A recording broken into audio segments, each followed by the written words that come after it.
Spider-Man Um Novo Dia finalmente chegou às salas de cinema, e este é possivelmente o filme com mais hype à volta para este ano, tirando Avengers Doomsday. Mas se já assististe ao filme e estás com a cabeça a mil a tentar perceber o que é que aquele final realmente significa, e especialmente aquela cena pós-créditos que parece não ser nada especial, mas realmente prepara muita coisa para o futuro, este vídeo é exatamente para ti. Nele vamos esmiuçar tudo com calma, desde o que é que acontece ao Peter Parker, à personagem da série 5 nos futuros filmes da Marvel, a MJ, ao Ned, ao Hulk, ao Punisher e, claro, aquela mensagem misteriosa do Spider-Trek, que deixou muita gente a especular com muitas teorias já lançadas online. Por isso, desde aqui fica o aviso que vamos fazer spoilers completamente totais para essencialmente o final do filme e o pós-crédito. Por isso, se ainda não viste o filme, fecha este vídeo e volta mais tarde, quando já tiveres visto. Não quero estragar a tua experiência na sala de cinema. Com isso, olá a todos e bem-vindos ao Trazer do Chrome. Eu sou o Paulo e esta é a minha grande análise ao filme do Spider-Man Um Novo Dia. Se gostas deste tipo de conteúdo, vai arrebentando aí com esse botãozinho do like, que isso ajuda imenso a que o vídeo alcance mais gente. E também me dê aquele feedbackzinho de que estás a gostar do trabalho que faço aqui e subscreve o canal para não perder nada no futuro. Sem mais demoras, o terceiro ato, essencialmente, do Brand New Day é onde o filme realmente sobe o nível de tudo que apresenta ao longo das 2 horas e meia.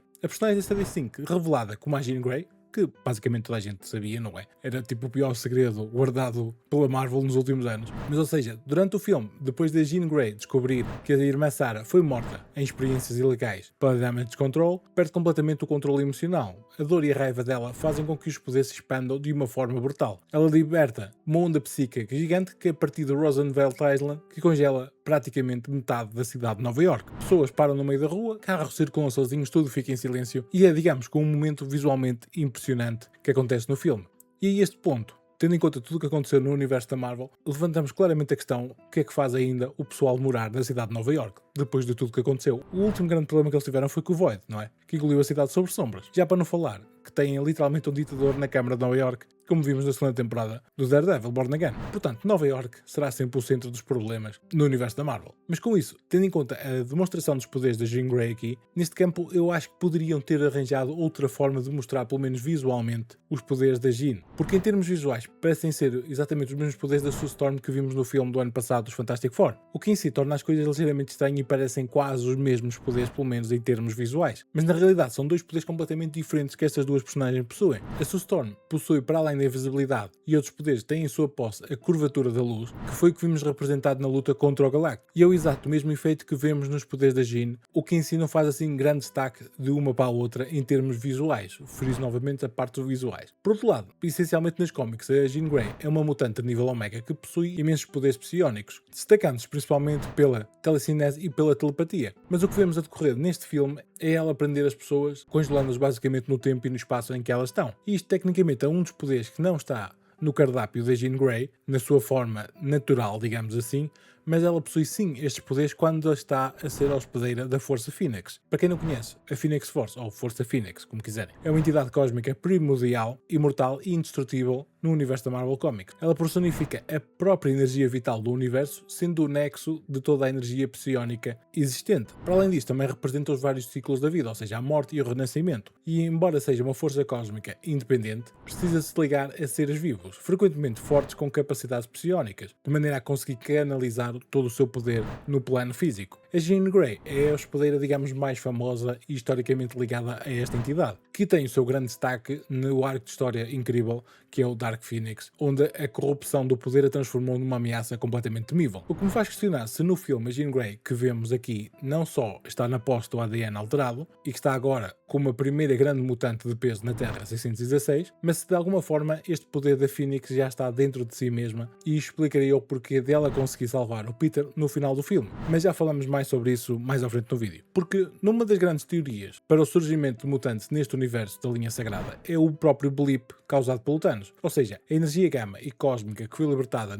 pela Infinite Gauntlet, não uma, mas 3 vezes, pode ter originado os mutantes neste universo. Ou seja, onde vimos a primeira bomba de radiação que basicamente foi causada pelo primeiro snap do Thanos. Isto para eliminar metade da população do universo. A segunda foi que vimos a recuperação dessa mesma população pelo Hulk, de maneira a conseguir trazer toda a gente. E a terceira, pelo Iron Man para destruir o Thanos e a sua própria frota. Estes 3 snaps podem muito bem ser a explicação para existir uma alteração do ADN humano e esta energia gama ter alterado o ADN de alguns na população da Terra. E dessa forma existir agora o X-Gene. E da mesma maneira vou colocar em cima da mesa que estes snaps não só criaram o X-Gene, mas também podem ter acordado esta força Phoenix. o que explicaria a impressão de ela estar presente na Jean Grey já neste filme, que é apenas a sua introdução. Mas isso será um tema para refletirmos mais à frente em próximos vídeos. Por outro lado, o Peter, que durante quase todo o filme esteve a lutar contra o seu próprio corpo, finalmente toma uma decisão. Ele tira o chip inibidor que estava a tentar controlar a puberdade da aranha, não é? E as teias passam a ser completamente orgânicas. Iguais à do Peter 2, como ele diz no próprio filme. O que é uma referência, lá está, clara ao Spider-Man do Tobey Maguire, que ficou assim apelidado no anterior filme No Way Home, quando houve um crossover entre os 3 aranhas em live action, que foi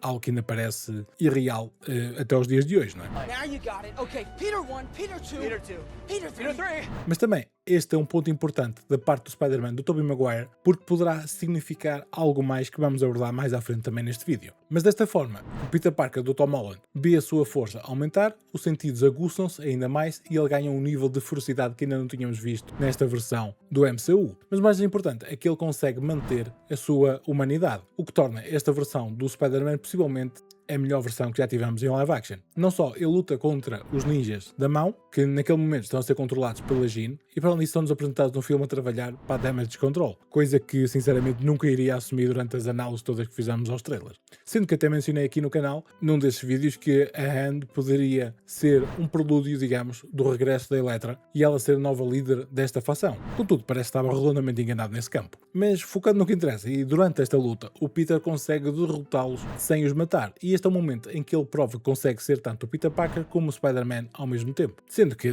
toda a luta foi incrível e visualmente orgasmática. Esta palavra existe? Não faço ideia, vai só, ok? E nesta mesma luta temos uma imagem incrível com o Peter não só a colocar os ninjas da mão cheios de teias, mas também ele a passar pelas teias e a arrebentar as mesmas do género. Olhem para mim que estou aqui a sair do meu casulo. O que achei incrivelmente bonito e satisfatório e, para além disso, uma metáfora de que este Spider-Man atingiu um novo nível. Se quisermos até, transformou-se agora num Super Guerreiro 2.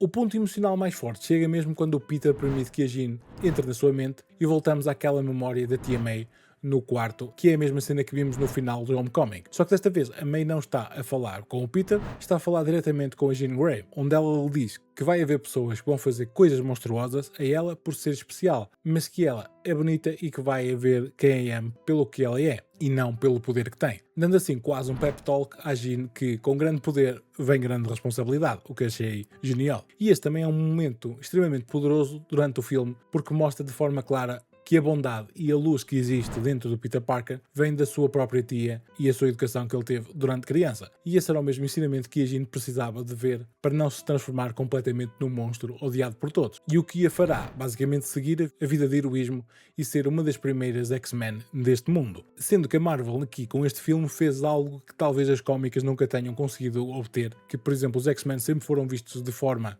assustadora pela população humana, mas nunca tivemos um real motivo de o porquê os humanos, por exemplo, odiarem tanto os mutantes. Ou seja, aqui com este filme e graças à origem da Jean Grey, temos uma razão real para a população humana temer e talvez mesmo odiar esta nova evolução que será os mutantes. Ou seja, porque o facto dela não controlar os seus poderes quase que eliminou Nova York. E assim temos um ponto âncora muito importante para a próxima saga dos mutantes que vem a seguir a Secret Wars. Ou seja, foi genial da parte da Marvel este momento da introdução da Jean Grey. Depois desse momento temos o Frank Castle, que é o Punisher, a disparar um tiro de sniper na direção da Jean. O Peter, sem hesitar, lá está, salta para cima da bala e a Jean para salvar mais uma vez o dia e a própria vida da Jean Grey. A Jean, usando os seus poderes de manipulação da realidade, que o filme já tinha vindo a sugerir durante as 2 horas, consegue salvar a vida dele. E sabemos isso porque no final do filme conseguimos ver ela sentada no banco de jardim, o que assume ser o mesmo banco onde ela perdeu a sua irmã para a Damage Control, e vemos ela a respirar profundamente, o que era uma representação de que ela estava a respirar pelo Peter Parker, enquanto ele estava inconsciente e ela estava ainda na sua mente. Porque para além disso, o filme nos deu a entender é que o Peter poderia ter morrido se não fosse por ela mesma. E de igual forma, é certo que isso fica no ar, dando-nos assim o primeiro grande ato de heroísmo da Jean Grey, mesmo no final do Spider-Man. Contudo, lembras-te há pouco, por exemplo, quando eu disse que a Força Fênix pode estar já presente dentro da Jean Grey? Pois bem, esta é uma das capacidades da Jean quando está possuída, digamos assim, pela Força Fênix, que é a capacidade de ressuscitar os outros. E se de facto ela estiver já com a Força Fênix nela, ela poderia muito bem ter ressuscitado o Peter Parker neste momento, apesar de tipo a sua morte durar segundos, não é? Mas com isso, de facto, significaria um novo dia, como diz o próprio título do filme, porque na verdade isto seria uma nova vida para o Peter Parker. Contudo, não há digamos, dados suficientes na cena para sustentar esta pequena teoria que mandei aqui, por isso vamos ficar pela parte apenas dela estar a respirar pelo Peter Parker. Foi algo que me ocorreu, portanto eu achei interessante partilhar convosco aqui. Já no hospital, o Punisher fica ao lado da cama do Peter e pede desculpa basicamente por ter mandado um balásio nas costas. E de certa maneira, o Peter consegue fazer apenas neste filme algo que o Daredevil não conseguiu quase em 5 temporadas. Ou seja, fazer não só o Frank chorar, mas também rir ao mesmo tempo. Portanto, o Peter tem claramente desde acima da média. E dessa maneira, também os dois saem deste filme com uma relação completamente diferente, passando de aliados relutentes a amigos, onde o Peter brinca com isso mesmo no filme. Are we friends now? O que será interessante perceber o que é que eles vão fazer no futuro e se vamos ter mais algum tipo de crossover entre estes dois personagens, sendo que será difícil devido aos direitos estarem na Sony e o Punisher está na Marvel, portanto será complicado nesses campos, mas temos agora uma nova versão de Budapeste entre o Hawkeye e a Black Widow, ou seja, neste filme apresentamos uma nova versão mais ou menos desse campo, porque não sabemos realmente o que é que aconteceu em Staten Island entre o Punisher e o Spider-Man, sendo que apenas sabemos que ele salvou a vida do Punisher. Portanto, se caso eles queiram fazer um especial para o Disney Plus, pelo menos de uma horita, seria interessante ver o que é que aconteceu no início da amizade, digamos assim, entre os dois. Just like Budapest all over again. You and I remember Budapest very differently. No outro personagem presente neste filme, o Hulk, depois de ter sido forçado a voltar à força Savage, não é? Que é aquela que mais gostamos, e de quase matar o próprio Peter, acaba por ser levado para uma instituição psiquiátrica, onde o Ned diz So sad. que foi hilariante. E há aqui um detalhe muito bom para o historial do Hulk no MCU durante a luta contra o Spider-Man, porque quando o Hulk está quase a esmagar a cabeça do Spider, o Spider pede para ele parar. Contudo, quando ele diz para parar, eles chamam apenas Bruce e o Hulk fica ainda mais raivoso. Algo que acontece também ao longo do MCU. E depois de chamar Bruce e Banner, ou seja, a única maneira do Hulk ter largado a cabeça do Spider-Man é o facto do Spider-Man ter dito que ele era amigo dele. O que em si é basicamente quase uma referência às cómics, onde realmente o Spider-Man e o Hulk são amigos, mas acima disso é aquilo que o Hulk, e não propriamente o Banner, quer mais que ter um amigo e não se sentir sozinho basicamente no mundo e como um monstro. Algo que vimos a melhor representação disso durante o Thor Ragnarok e da amizade dele com o próprio Thor. Aqui esta cena ecoa um pouco disso mesmo. Por fim, no final do filme, vemos também a Jean Grey dentro de um autocarro e aparentemente ela vai para a Zona Norte. Mas atenção, claro que estou a dizer isto, Zona Norte e tudo, porque não conhecendo Nova Iorque pessoalmente, não é? Coloquei esta imagem do Google para ver o que é que aparecia, curiosidade, quando estou sempre a fazer análise, e na realidade isto é uma imagem que representa a zona aérea da Taconic State Parkway, que curiosamente é a estrada que vai dar a Westchester County. E pode estar aí agora tipo a perguntar, Paulo, mas estás para aí a falar de uma estrada numa análise ao filme Spider-Man? Por alma de que santo, não é? Pois bem, meus amigos, digo isso porque fiquei curioso qual seria o futuro da Jean no MCU, sendo que ela está confirmada para aparecer em Secret Wars, ou seja, isto já está mais confirmado. E o Westchester County é muito importante aqui porque é onde fica o local clássico do Instituto Xavier nas cómics, ou seja, a escola para mutantes do Professor Xavier. Por isso estão a ver onde é que eu quero chegar, não é? Pois bem, é certo que neste momento não sabemos o futuro da Jean, mas sabemos que temos um filme reboot dos X-Men já confirmadinho e preparado, e usando aqui esta imagem no horizonte, que poderá ser o que a imagem em si representa, para esta nova equipa dos X-Men que a Marvel está a preparar. Que, caso não saibas, vai ter o mesmo realizador do Thunderbolts, ou os Novos Vingadores, como quiserem chamar. Portanto, estou bastante entusiasmado para ver o que é que eles vão fazer com esta nova versão dos X-Men, sendo que já temos confirmação, não só da Jean Grey, mas da Emma Frost, e também já há rumores de outros personagens que podem já ter a próprios atores. E o filme vai sair em 2028. E com isto tudo, será interessante perceber como é que eles vão introduzir os X-Men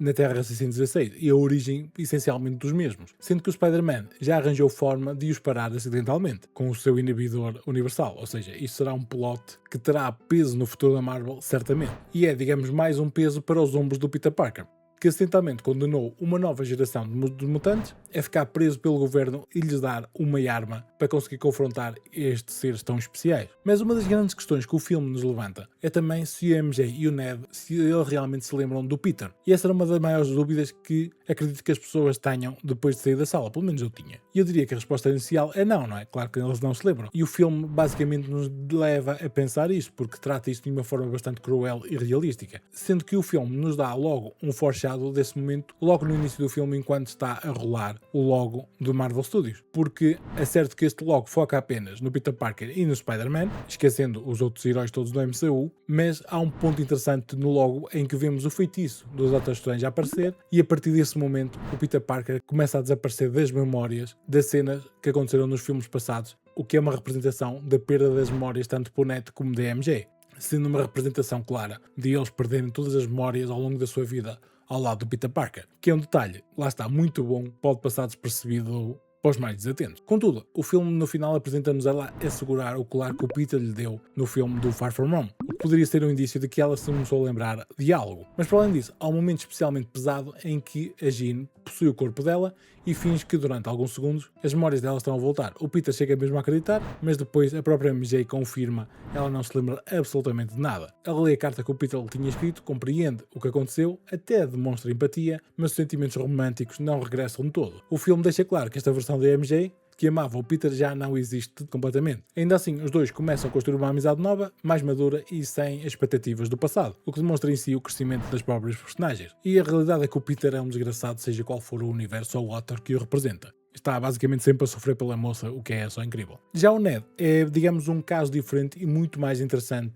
relativamente a este ponto, porque no final do filme, quando os dois fazem o famoso cumprimento de mão, o Ned tem uma reação, digamos, diferente. O olhar dele muda e há uma espécie de memória muscular e dá aquela sensação clara que alguma coisa dentro dele reconhece o Peter Parker. E isso, digamos, faz todo sentido quando nos lembramos que em No Way Home o Ned conseguiu abrir portais com o Sling Ring sem qualquer tipo de treino, o que em si demonstra uma ligação à magia subtil nesse campo. Aqui, o seu lado feiticeiro dele pode estar de alguma forma a furar este feitiço de esquecimento de Doctor Strange e ser apresentado assim desta forma subtil. Não diria que é uma recuperação total das memórias, mas é o suficiente para o Peter sentir que já não está completamente sozinho. É, digamos, que um dos momentos mais bonitos e esperançosos do filme ao longo destas 2h30. Contudo, não querendo destruir esse momento querido a ninguém, mas podemos estar perante a transformação do Ned numa versão do Hobgoblin, porque não só a sua opção dele por encontrar quem é o Spider-Man por trás da máscara pode ser um desses indícios, mas também não sabemos como é que o Ned vai reagir ao facto do seu melhor amigo ter andado a enganá-lo basicamente durante 4 anos e ter, por exemplo, na sua perspectiva, o ter esquecido ou ignorado, e apenas que ele se tenha importado com a MJ.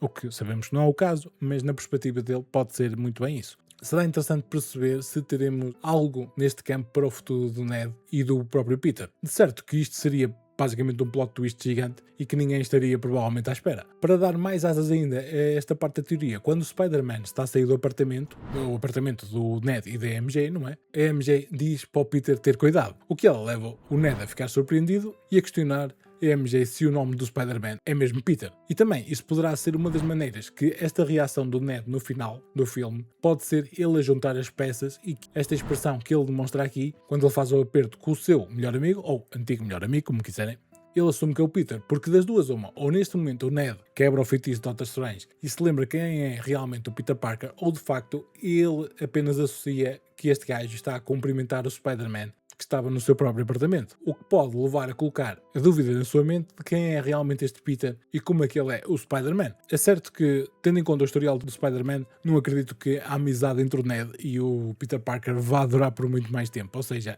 eles claramente vão, acredito eu, manter esta parte do desespero do Spider-Man e poderão muito bem usar a facada nas costas do Ned para o Spider-Man continuar a perder tudo, não é? Porque é basicamente isso que acontece sempre ao Spider. Passando agora para a cena pós-crédito. Apesar de não parecer nada interessante e ser curta, mas ela está extremamente carregada de significado. E eu colocaria que esta cena pós-créditos no mesmo nível da cena de Avengers Infinity War, onde vemos o Nick Fury a pegar no seu pager com o logo da Captain Marvel, o que representava a chegada da mesma em Endgame. Aqui acontece exatamente o mesmo. É uma daquelas cenas que, à primeira vista, parece simples, mas carrega um peso enorme para o futuro do MCU. Nesta cena pós-créditos vemos o Spider-Tracker, que é a aplicação que o Ned usa durante todo o filme para localizar o Spider-Man. No início da cena aparece o pin normal do quarteirão de Queens, com a voz da aplicação a dizer que calmamente tinha obtido um novo avistamento do Spider-Man. Até aqui tudo parece normal. É o mesmo sistema que vimos várias vezes ao longo do filme. Mas depois o hacker começa a fazer um zoom out lento da própria Terra, passando pela Lua, e a música muda completamente de tom e torna-se mais sombria, diria até inquietante. E é aqui que as coisas começam a ficar estranhas, porque aparecem alguns glitches no ecrã, primeiro vermelhos e depois multicoloridos, o tipo de distorção visual que imediatamente lembra o estilo do Spider-Verse, mas que também, por sua vez, pode estar ligado às incursões, que são as colisões entre os universos, que será o plot maior para o próximo filme de Doomsday, que já ouvimos falar sobre isso no filme dos Thunderbolts e que vão ser centrais tanto no filme do Avengers Doomsday como em Secret Wars. And now there's this huge space crisis and no one's telling us about it. Incursões essas que até estão representadas no trailer mais recente para Doomsday, onde vemos as três terras a colidir. Contudo, aqui nesta cena vemos um novo pino a aparecer, pino esse que está no meio do espaço, ou seja, onde não existe nada. Mas a voz da aplicação muda de tom e diz localização encontrada, ou seja, o pino começa a piscar cada vez mais rápido, quase como se representasse um alarme, e no acréscimo surge a frase em letras grandes: o Homem-Aranha vai regressar. O certo é que não diz quando, não diz onde e, mais importante ainda, não diz qual Spider-Man é que realmente ele está a falar. É exatamente esta ambiguidade que torna a cena tão poderosa. A Marvel e a Sony decidiram deliberadamente não explicar nada e só plantaram, digamos aqui, esta sementinha. O que é basicamente um típico pós-créditos que eu gosto. Mas o que é que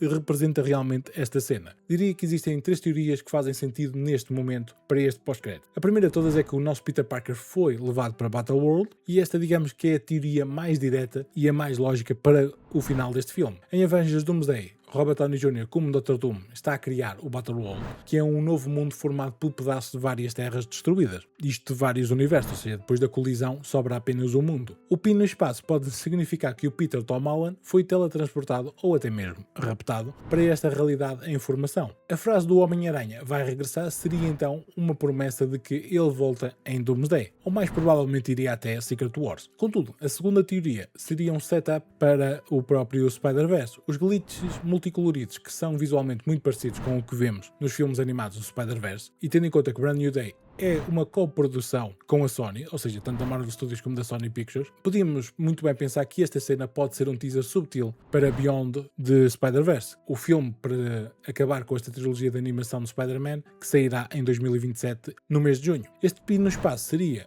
então um Spider-Man de outra realidade a chegar ao nosso universo. E aqui devo lembrar que há algo muito importante, porque o próprio Kevin Feige já disse em tempos passados que não podem fazer nada, por exemplo com Miles Morales, porque a Sony não deixa. Ou seja, basicamente em termos de contrato, eles não permitem que a Marvel toque no Miles. Mas isso muda depois de 2027, ano em que sai o último filme da trilogia do Miles. A partir daí, ao que consta, vão realizar um novo contrato de parceria para possivelmente trazer o Miles para o MCU. E o próprio Tom Holland tem falado disso nas últimas entrevistas, onde ele diz que quer realmente, antes de deixar o manto de Spider-Man, conseguir passá-lo para o Miles. Se realmente isto tudo se alinhar, este pode muito bem ser a maneira como o Miles entra no MCU, não pelo facto de já estar presente nesta Nova York do universo 616, mas porque vem oriundo de outro universo, e que a sua chegada poderia estar representada através de uma incursão e daí termos a sua presença em live action, muito possivelmente em Secret Wars. Mas para isso claramente tínhamos de ter conversas entre os gravatas e não sabemos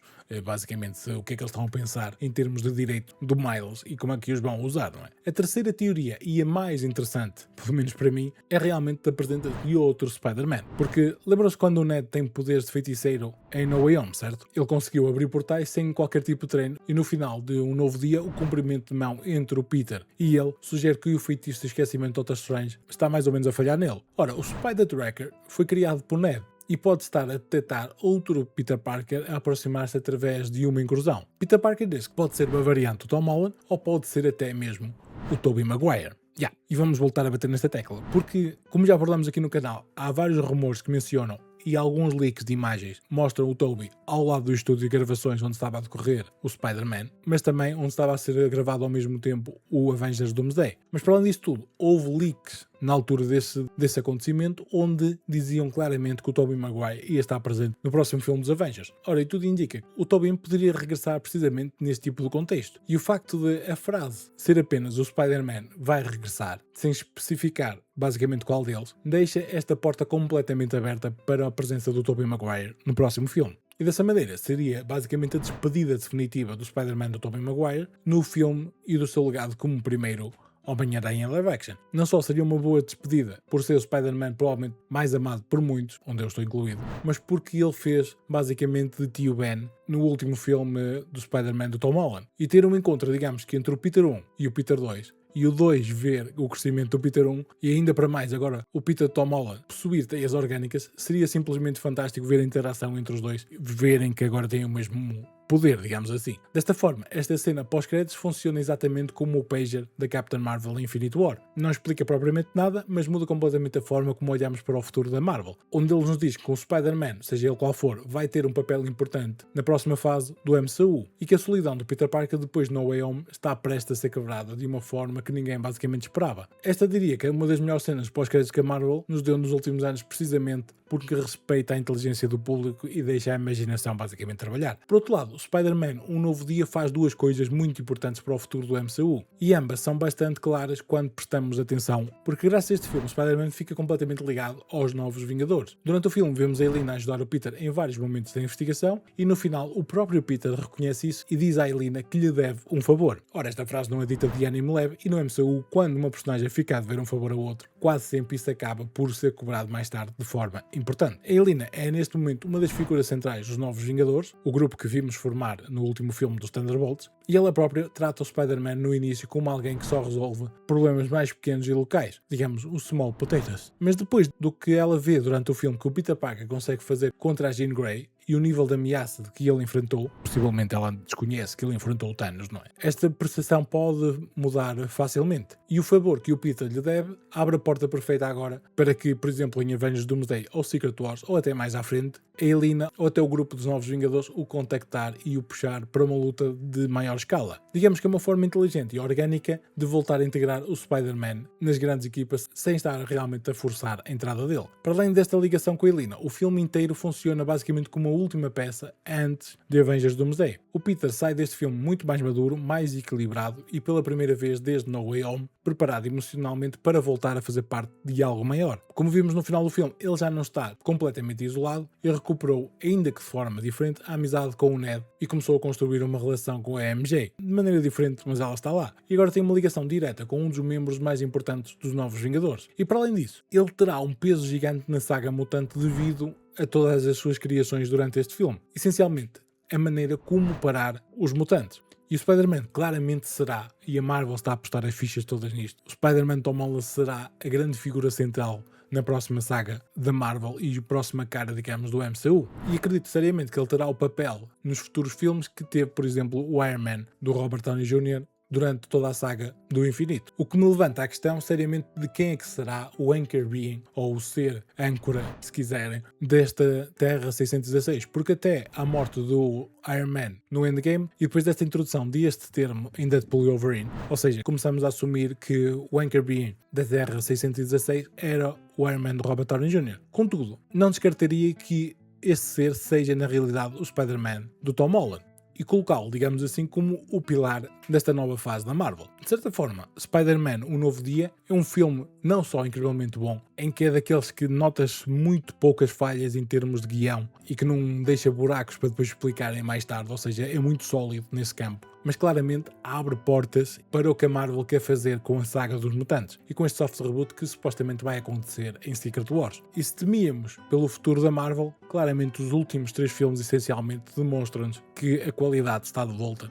e que podemos ainda ter um futuro risonho neste universo que tanto amamos. Mas com isso, esta é a minha análise mais detalhada para Spider-Man Um Novo Dia, e peço desculpa já vir assim um bocadinho tarde. Ainda pensei em fazer tipo uma análise mais com easter eggs e tudo que encontro ao longo do filme, só que digamos que tenho que optar porque não tenho tecnicamente tempo para tudo. E já assim este vídeo acho que vai ficar super longo, portanto já estou com 50 e tal minutos de gravação, capaz de ficar mais curto depois de editado, mas realmente, ou seja, se já assim está longo, imagine-se depois. Até já estou a pingar moços. Mas com isso, e parando aqui de encher chouriço neste campo, diz-me o que é que tu pensas agora. Achas que realmente vamos ter este pós-crédito essencialmente? É um aviso de que o Spider-Man Tom Holland vai estar em Doomsday ou Secret Wars? Ou achas realmente, por exemplo, vamos ter o Tobey Maguire de volta a vestir o fato do aranhiço? Sendo que podemos a descartar, de certa forma, o Andrew Garfield, mas estou a fazer isso propositadamente, porque o ator diz que regressaria ao papel de Spider-Man, mas teria de ser algo completamente estranho, weird, neste caso. Foi o que ele disse. E eu não sei até que ponto é que poderiam trazer o Spider-Man do Andrew Garfield para fazer algo completamente maravo e depois juntar todos os filmes que lançaram no Spider-Verse. Portanto, será interessante ver o que é que eles têm preparados para o futuro. Por isso, deixa-me aí a tua opinião nos comentários abaixo e o que é que achaste e o feedback para este vídeo, se gostaste realmente. Quero ler as vossas teorias aí em baixo. E já sabes, se gostaste deste vídeo, arrebenta aí com esse botãozinho de like, que isso ajuda mesmo a sério o vídeo a aparecer a mais gente, claramente o canal a crescer e poder dedicar todo o tempo a isto. Se quiseres apoiar um pouco mais do que eu faço, é só usar o link da descrição aí em baixo, onde tenho os links de afiliação, e dessa maneira tu tens os descontos e eu recebo uns trocozinhos extra, portanto win-win, e para não perder nada do que está a acontecer no mundo geek, segue o Tretas nas redes sociais. Obrigado mais uma vez por teres assistido, eu sou o Paulo e eu vejo-te por aqui. Bye bye.